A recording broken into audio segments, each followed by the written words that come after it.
G'day, I'm Jamie Downey. I'm a sheep and cattle producer in Central Highlands of Tassie and member of the Red Meat Updates working group. Like many, I've always been intrigued about life and farming on the Bass Strait Islands and the associated challenges and opportunity that it brings. We're lucky enough to be joined by Richard Molyneux, who's a branch manager here for Nutrient Ag Solutions in Whitemark. So we're going to head off to Skyhaven to see Chris and Rachel Macqueen, and then off to the Coin to see Tom and Joe Youl. Well, the first property for this year's virtual farm tour is Skyhaven, owned and managed by the Macqueen family. Chris, thanks very much for having us here on your property. Pleasure. And so tell us a bit about your operation here at Skyhaven. Yeah, so it's a all beef cattle operation, 935 hectares of pasture, about 200 of fenced in bush, native bush, targeting feedlot market with the steers, suits Flinders climate. They're all gone by Christmas, and any dry females attempt to finish if the season's right. If not, they're sold as stores. Are your soil types pretty consistent across the farm? No, I've got some really light sandy soils up the western end, and then as you go east it turns into nice heavy black soil, but not much. It's mainly white clays, which are challenging, so it's a good contrast. Sands doesn't need as much rain, comes away quick, Yeah, sure. but dries off a lot quicker. Have you got any access to irrigation water? No, Okay. no, it's all Yeah. dry land. So Yeah, that's, Do you pretty much run the place on your own with just the help of a few others in the key busy times? Dad's around sometimes, they're Yeah. travelling a lot, and obviously they're retired, so Dad's a big help. And I have contractors to do pasture work, spreading, and I have agents come and help me do stock work, but yeah, it's basically... Yeah, so you and your family run the whole business. Yeah. So you're saying you're pretty well developed in terms of... Yeah, we're pretty much done. Yeah. We're just going, picking around the edges now. Okay, so your focus here is just the fine-tuning and Fine-tuning, yeah. really getting things cranked up. So Chris, what's your total numbers that you're running here? So this year we're calving 1,050, and there's 920 followers, and 30 odd bulls. And what about live weight targets during the year? Well, these need to do, I think it works out to be about 0.7 or 0.8, these calves, to get the steers to 450 by Christmas or thereabouts, 400 to 450, and to get heifers, ideally everything 300 up, but I join all the heifers. I don't select on weight or frame. I join every heifer on the farm, and then after thread testing I'll go through and pull out foals at that stage. Does everything go off to the feedlot? Do you finish any here to go into all the steers go to the feedlot? Yep. But if it's a good year, I'll aim to finish as many dry heifers as I can. Yep. Yeah, so this year we sent 40 out to be killed, and I've just sold the remaining as stores. Right. The money was pretty good. Do you buy any during the year, Chris? I did last year. I bought 70 steers and 30 odd older heifers, and they were good. They were a good trade, but no, not generally. We just had a really mild, dry winter last year, and feed were good. So. And tell us what you select for in your cow herd.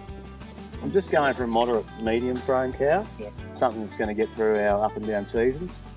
Because although it looks pretty good at the moment for start of March, this is pretty abnormal. Yeah, I haven't seen this, so I need a cow that can get through those hard times, because she gets pushed. Yeah, she gets pushed a lot. Yeah. Yeah.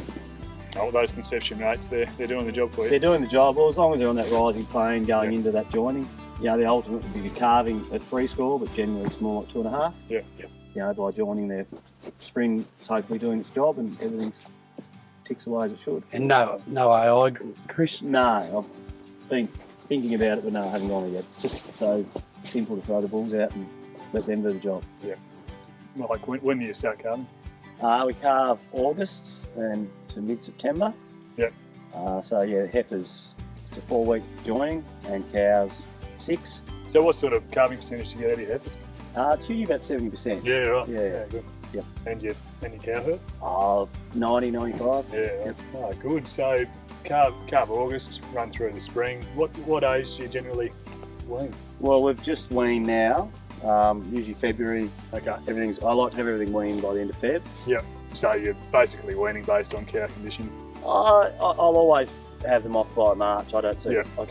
For me personally, in my system, I can't see the point in having them together. I think if there's good feed about, I want my calves on it. Yep. I don't want the cow eating it. And if there's no feed about, well, it's something that has to be done to conserve both animals. Sure. So those years that you have to wean early, just tell us a bit about how how does that benefit your overall system in terms of the number of cows you can carry through the winter? Well, it takes that cow-calf unit from 15 DSE. Cow, you can push the cow down to 5. Yep. And she can go and clean up if there is any spare like dry feed, and calves can just, I find, the best that I've got for them. Yeah, sure. And the weaning process itself, when they're quite young and milking fairly hard, just tell us about the actual process of weaning those early calves. It hasn't seemed to be a problem. Yeah. I mean, so they yard weaned or yard weaned, so 4 or 5 days in the yards. Yep. And in that yard weaning, I take them out. A couple of days into it, I'll take them out of the yards and put them back in that night. Yeah. Leave mum beside the yards for 2 nights, and then take her away, and they seem to forget about each other within a couple of days. Yeah, okay. And it's the job done. So. Yeah. So weaning weights this year. What were they this year, Chris? The first and second calves were 235. Yep. And the mixed age cows were 245.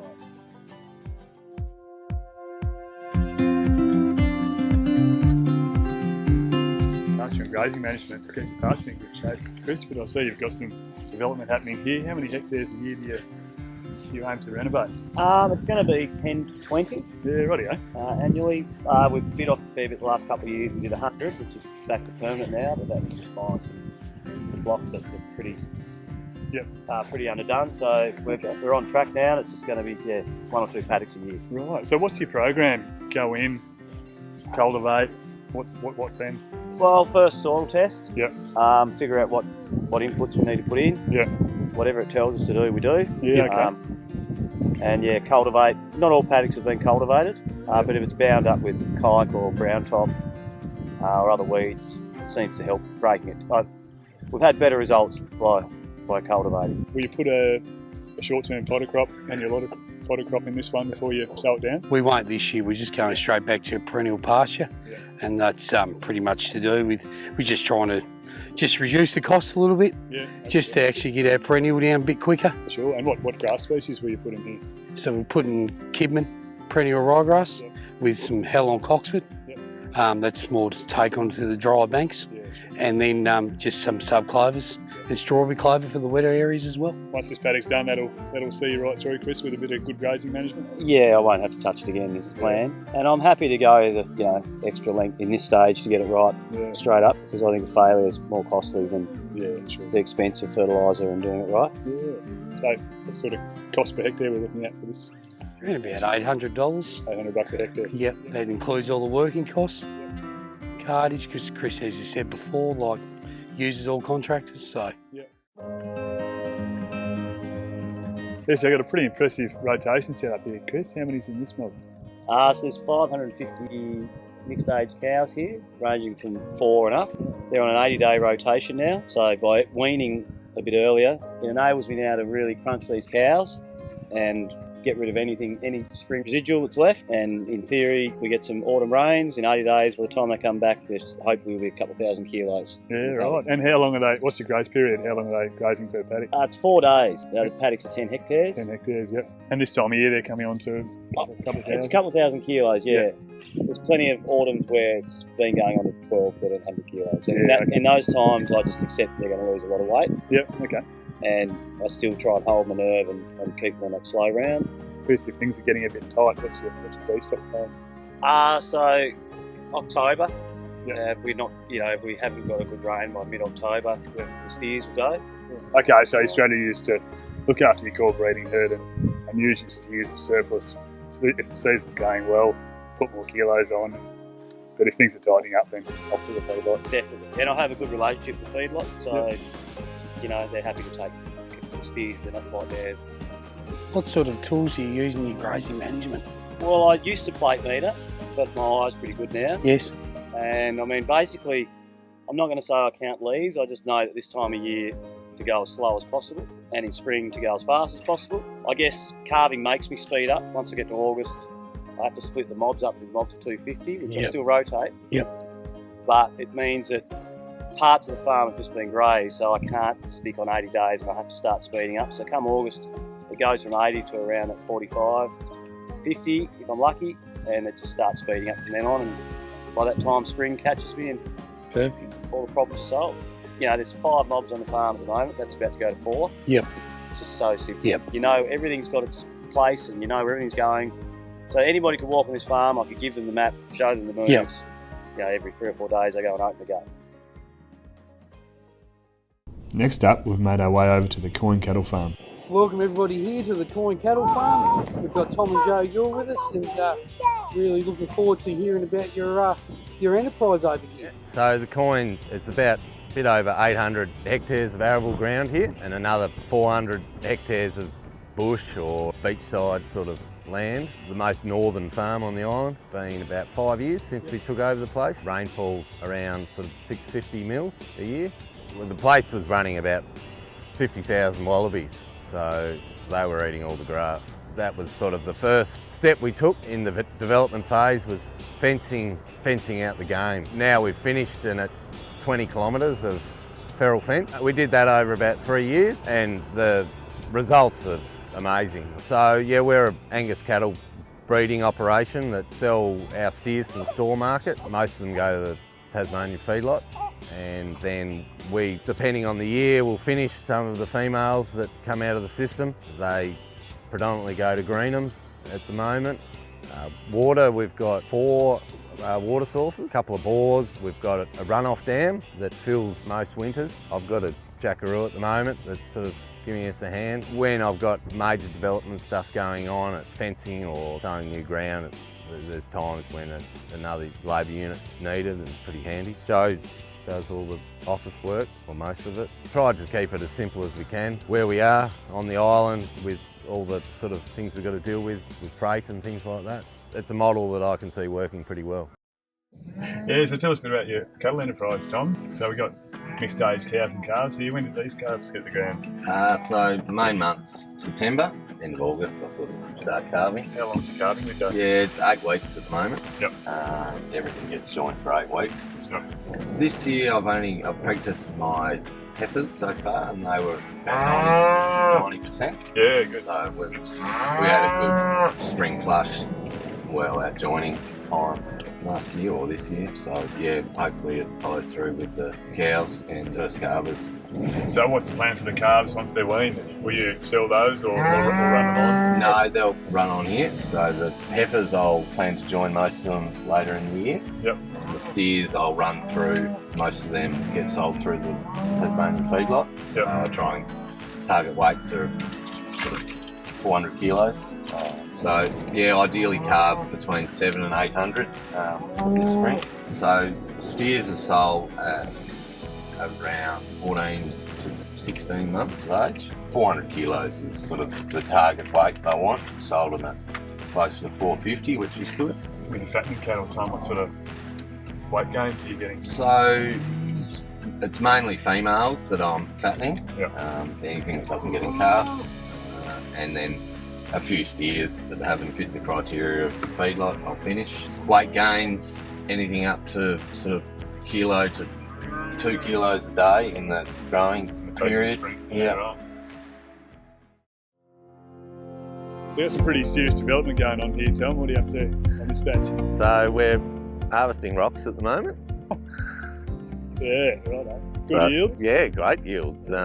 20 to 50 tonnes a hectare, some areas. So exciting. So you get those up and out of the way. What's your next phase? Prior to that, we sprayed it out around Christmas time, just to knock out all the pin rush, silver tussock, and hits the bracken fern a bit, just so we can get a fire on it. I burnt it here, as you can see, a couple of weeks ago, and sort of helped kill a few of the seeds of weeds that I don't want coming up, and running the offset discs over it at the moment helps sort of clean it all up. Yeah, so we just get a couple of diskings and then... It'll get disked twice. We're sort of pulling rocks out after the first disc, and then we'll hit it again, hopefully after we get a bit of rain. It'll break it down a bit more, and then we'll just see how it sort of settles, and then I might hit it again with some Roundup, just a light rate, if there's a decent seed strike of sort of weeds that come up.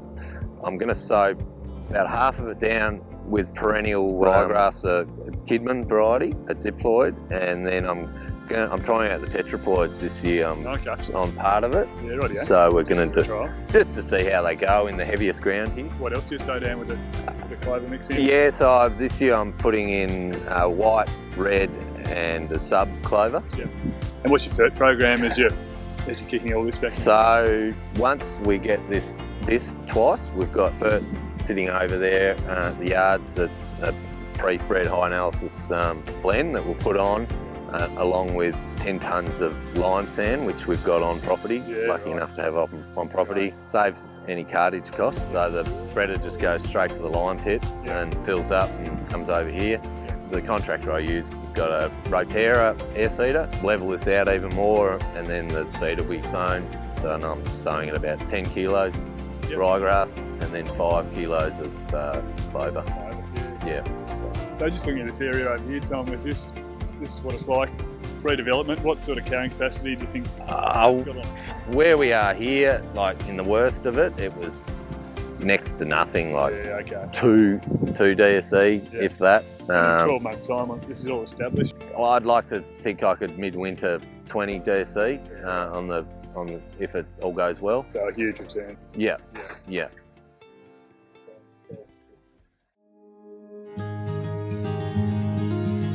And what tools and training have you found useful?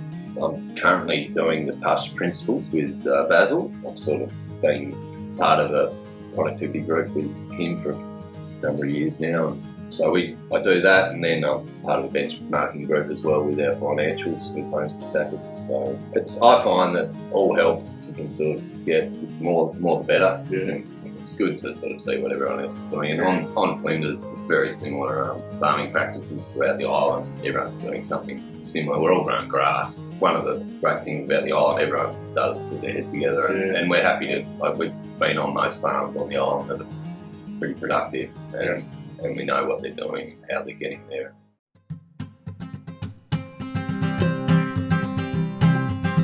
So Molly, you brought us to Lady Barron. This is the port where the cattle are coming on and off the island.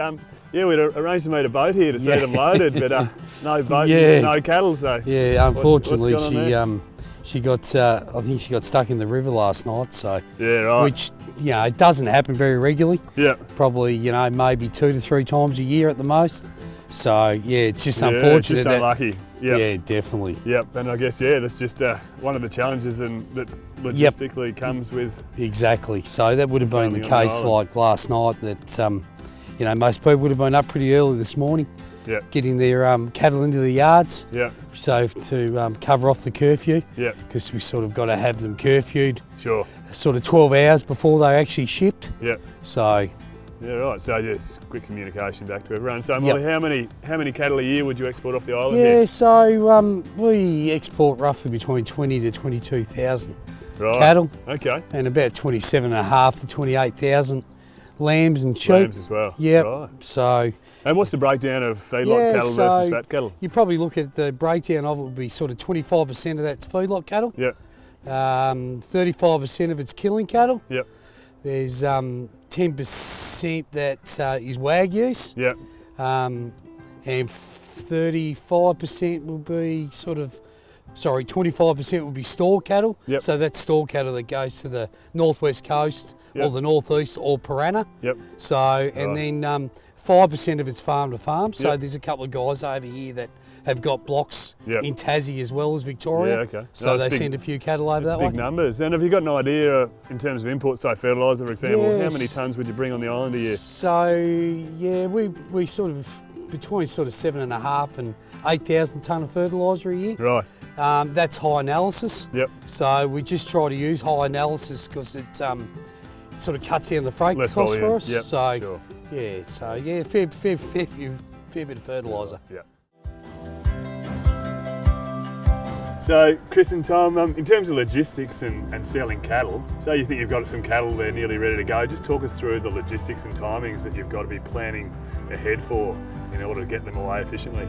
You've got to plan really a couple of months out. You can't just ring up the boat, especially this time of year, and expect to get a space. Yep. Easy for me with feedlot steers, and Tom's a bit similar. We know what our weights are, we can just track their weight gain and know that, you know, in 2 months' time they'll do X amount of kilos and they'll be good to go. So Yep.